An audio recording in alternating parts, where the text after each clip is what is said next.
Assalamualaikum warahmatullahi wabarakatuh. Investasi merupakan kegiatan penempatan dana pada suatu aset selama periode tertentu dengan tujuan mendapatkan penghasilan atau peningkatan nilai. Pada kesempatan kali ini, kita akan membahas tentang instrumen investasi yang ada pada pasar modal. Instrumen investasi merupakan sekuritas keuangan yang digunakan untuk mengumpulkan dana jangka panjang. Instrumen ini memiliki peran penting dalam sistem keuangan, antara lain membantu perusahaan dan pemerintah untuk mendapatkan dana guna mendukung keuangan dan operasional perusahaan. Selanjutnya, memberikan peluang bagi investor untuk memperoleh keuntungan dan mencerminkan kesehatan ekonomi. Dunia pasar modal terdapat beberapa instrumen investasi. Yang pertama yaitu saham. Saham adalah surat berharga yang menunjukkan kepemilikan seseorang atau badan usaha pada suatu perusahaan. Saham merupakan salah satu instrumen pasar keuangan yang populer dan banyak diminati saat ini. Instrumen investasi di pasar modal yang kedua yaitu obligasi. Obligasi merupakan surat hutang yang dikeluarkan oleh pemerintah atau korporasi yang berisi janji untuk membayar bunga dan melunasi pokok utang pada waktu yang telah ditentukan, dan dapat dimiliki hingga jatuh tempo atau juga bisa diperjualbelikan. Instrumen investasi yang ketiga yaitu reksadana. Reksadana adalah kumpulan dana dari berbagai investor yang diinvestasikan dalam beberapa instrumen keuangan oleh manajer investasi. Selanjutnya, kita akan membahas lebih detail satu persatu instrumen investasi pada pasar modal. Yang pertama yaitu saham. Saham memiliki potensi keuntungan yang tinggi, tetapi juga risiko yang tinggi juga. Sebagaimana prinsip pada investasi, yaitu high risk, high return, di mana besaran keuntungan berbanding lurus dengan potensi risiko yang ditimbulkan. Keuntungan saham yaitu ada dua. Yang pertama, capital gain. Capital gain adalah keuntungan yang diperoleh dari selisih harga jual dan harga beli dari modal yang diinvestasikan. Contohnya, kita membeli saham Telkomsel di harga 2.800 per lembar.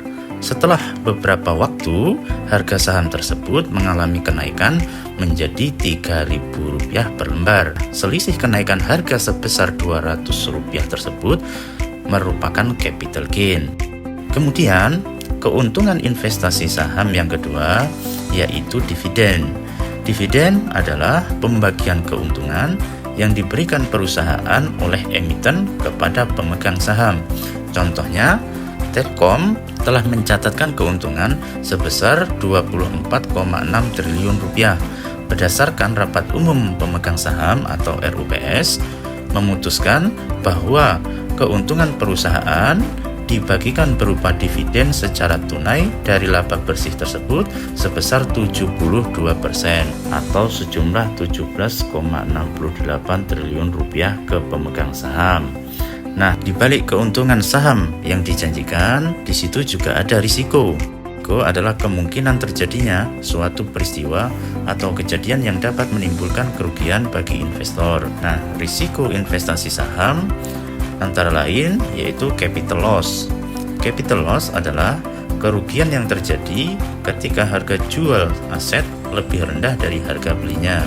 Capital loss merupakan kebalikan dari capital gain.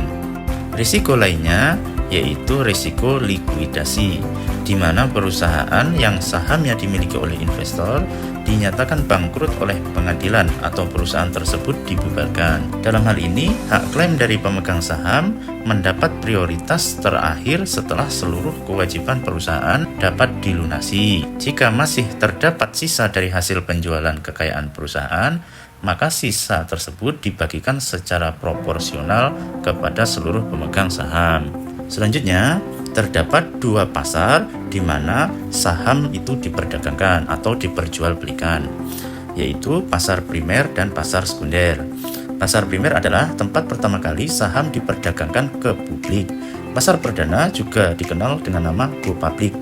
Nah, di pasar primer, investor membeli saham secara langsung kepada emiten atau penerbit saham.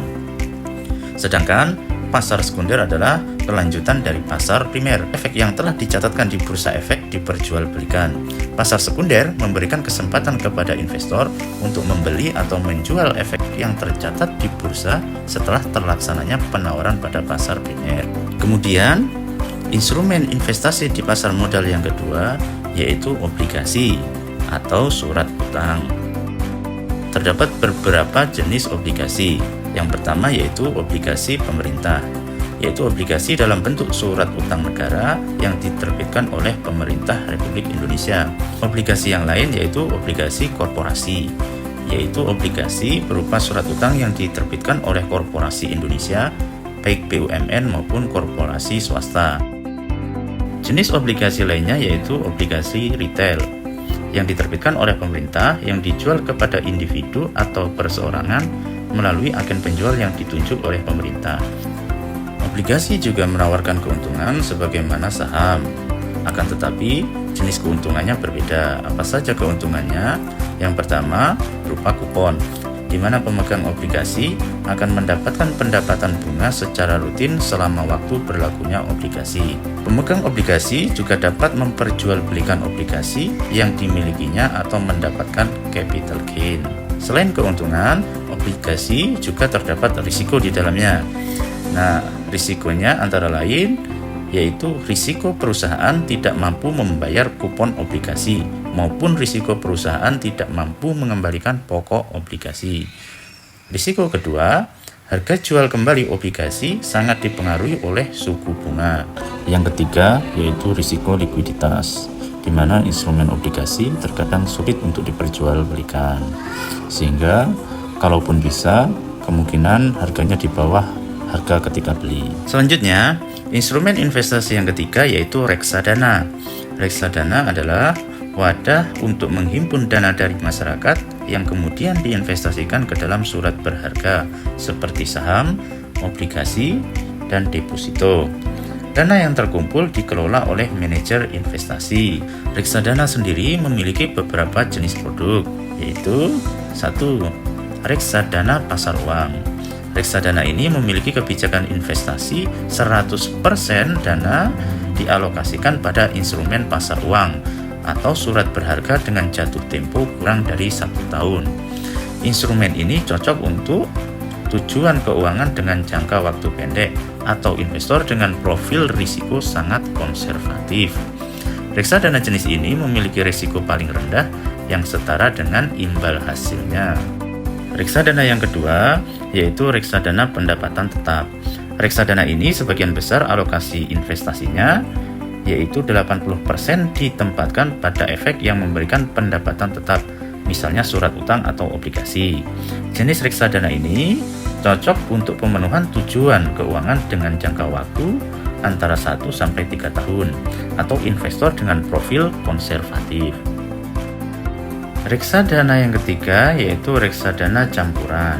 Reksadana campuran memiliki kebijakan investasi maksimal 79% pada instrumen pasar uang, obligasi, dan saham. Jenis reksadana ini cocok untuk tujuan keuangan dengan jangka waktu antara 3-5 tahun atau lebih tepatnya untuk investor dengan profil moderat. Reksadana yang keempat yaitu reksadana saham. Jenis reksadana ini memiliki kebijakan investasi minimal 80% pada instrumen saham. Jenis reksadana ini sangat cocok untuk pemenuhan tujuan keuangan dengan jangka waktu di atas 5 tahun atau investor dengan profil risk taker atau agresif. Reksadana yang kelima yaitu reksadana syariah. Reksadana syariah merupakan reksadana versi syariah dari keempat reksadana di atas yang mengikuti ketentuan dan prinsip syariah Islam dalam pengelolaannya. Nah, demikian itulah beberapa instrumen investasi di pasar modal. Semoga video ajar tentang instrumen investasi di pasar modal ini bermanfaat. Wassalamualaikum warahmatullahi wabarakatuh.